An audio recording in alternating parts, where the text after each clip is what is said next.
Welcome to The Explainer. Today, we aren't just looking at some dry, dusty historical record.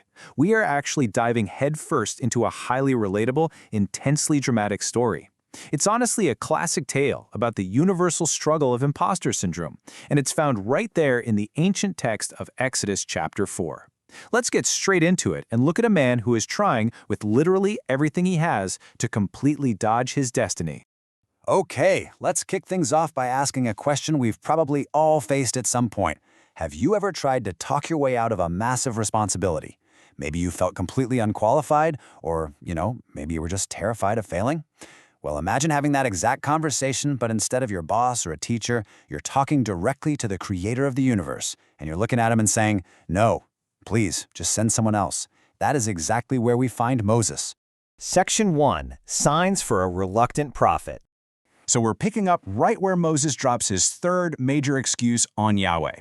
He is absolutely terrified of public rejection. He's telling God, they're not going to believe me. They won't listen to my voice. And in response, Yahweh doesn't just, offer up some gentle words of encouragement. No, he provides three escalating magical signs to prove his absolute command over the elements. Step 1, turning Moses' completely ordinary walking rod into a literal serpent. It's so frightening and frankly kind of absurd that Moses actually runs away from his own magic snake. Step 2 is turning his hand leprous like snow and then instantly healing it right back to normal flesh. And step 3, basically the ultimate backup plan, is a promise to turn river water into blood on dry land.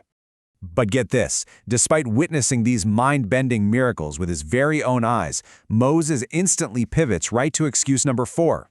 He tells Yahweh, "Oh my Lord, I am not eloquent, I'm slow of speech and of a slow tongue." He is still, desperately, trying to find a loophole based on his own perceived personal flaws. While Yahweh offers a firm, undeniable rebuttal, he just says, "Who hath made man's mouth?" It's a massive reality check. Yahweh is reminding Moses that the very creator of the deaf, the seeing, and the blind is the one standing right in front of him. And he gives him this ironclad promise, "I will be with thy mouth, and teach thee what thou shalt say." It's a total 100% guarantee of divine support.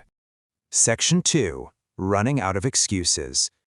So even after seeing literal miracles, right? Even after getting a personal guarantee from God, Moses completely exhausts his list of logical reasons. He finally just drops the whole pretense and flat out begs Yahweh to please just send somebody else.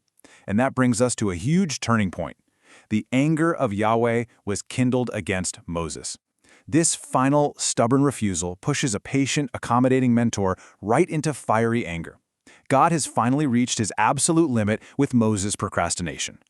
But that anger actually resolves into a completely new leadership structure. It creates a dynamic duo. Because of Moses' extreme reluctance, Yahweh brings in Aaron the Levite, Moses' brother, who is already known to speak well. Aaron gets assigned to be the spokesman, acting as the mouth to the people. Meanwhile, Moses is told to take the rod. He's going to be instead of God to Aaron, wielding the divine power to perform the signs. It's honestly a brilliant compromise. It forces Moses into the leadership role while totally accommodating his deepest insecurity. Section 3. The ultimatum for Pharaoh.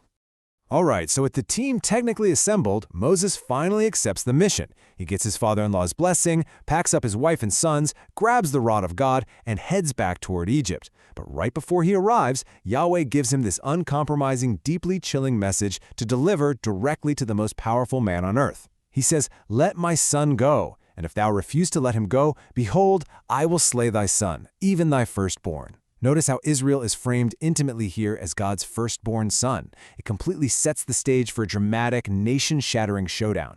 Section 4. A very bloody intervention. Now, before Moses can actually confront Pharaoh, he faces an unexpected life-or-death threshold test. And strangely enough, this doesn't happen in some grand, sprawling palace. It happens at a simple roadside inn. This is where Yahweh actually meets Moses with deadly intent. I know, right? Why? Because Moses feared God would kill him for failing to circumcise his sons. The reluctant prophet had procrastinated yet again, this time on a mandatory, fundamental ritual of the covenant. Just think about the irony here for a second. He was literally about to march into Egypt to demand freedom for God's people, all while actively neglecting God's basic laws in his very own household. So, to really understand what happens next, we need to take a quick look at his wife, Zipporah. Because as a high priest's daughter, she deeply understood that making oneself right with God was a literal matter of life and death. It was something that was never, ever to be delayed or debated. She sees Moses freezing up yet again, and she realizes, okay, I have to take immediate, drastic action right now to save my husband's life from divine judgment. And this leads to an insanely intense, high shock value moment.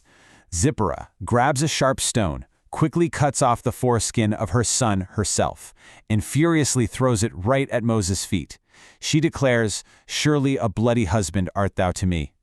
She was clearly deeply angry at his hesitation. But her decisive, bloody intervention is exactly what ultimately satisfies the requirement, and it's what allows Moses to survive the night.